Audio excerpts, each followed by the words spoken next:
પણ ભાર્ગવભાઈ, મારે પ્રશ્ન એ છે કે હજી સુધી ઓફિશિયલી એવી કોઈ જાહેરાત થઈ નથી કે રાજુભાઈ ભાજપમાં જોડાશે, અથવા તો રાજુભાઈનો એવા કોઈ પુરાવા નથી કે રાજુભાઈ ડાયરેક્ટલી ભાજપ સાથે કનેક્ટેડ છે.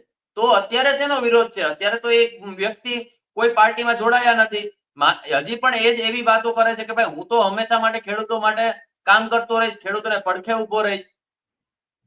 પત્રકાર સાહેબ, હું તમારી ફરી એક વખત માફી માંગીને કહું છું, અમને રાજુભાઈ કરપડાનો કોઈ વિરોધ નથી. વાત છે ખેડૂતો સાથે જે અન્યાય કરી રહ્યા છે રાજુભાઈ, અને ભારતીય જનતા પાર્ટી એની સ્ક્રિપ્ટ મુજબ અન્યાય કરાવી રહ્યા છે. તમને ખબર હતો અગાઉ રાજા રજવાડાનો સમય હતો, મોગલોનો સમય હતો, ત્યારે કાવા દાવા નામની એક પદ્ધતિ અમલમાં હતી.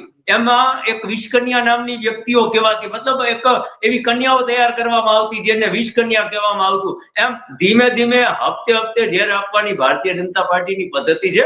એમાંનો બીજો કે ત્રીજો હપ્તો ઈ ઝેરનો આવી ગયો છે કે રાજુભાઈ